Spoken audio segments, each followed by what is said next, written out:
Operation కగారుపై ఏం చెప్తారు sir? నక్సలైట్లు చర్చలకు వస్తాము అని వాళ్ళే అంటున్నారు కాబట్టి అది బంద్ చేసి వాళ్ళతో చర్చలు చేస్తే బాగుంటుంది అనిపించింది. వాళ్ళు వస్తూ ఉంటారు, వాళ్ళు మేము రాము అంటే ఆపరేషన్ కగారు సపోర్ట్ చేసేవాళ్ళం. కానీ అంటే దీని వెనుక కగారు వెనుక ఆపరేషన్ కగారు వెనుక అటవీ సంపద అంతా కూడా అంబానీ అదానీలకు ఇవ్వడం, బడా భూస్వాములకు బడా పెట్టుబడిదారుల చేతిలో పెట్టడం, గిరిజనులను బానిసలుగా మార్చడం తప్ప ఇంకోటి ఏముంటుంది.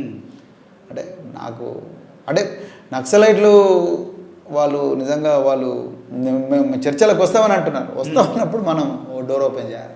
ఎందుకంటే they are all children. Justice Aftab Alam ఏం చెప్పిండు?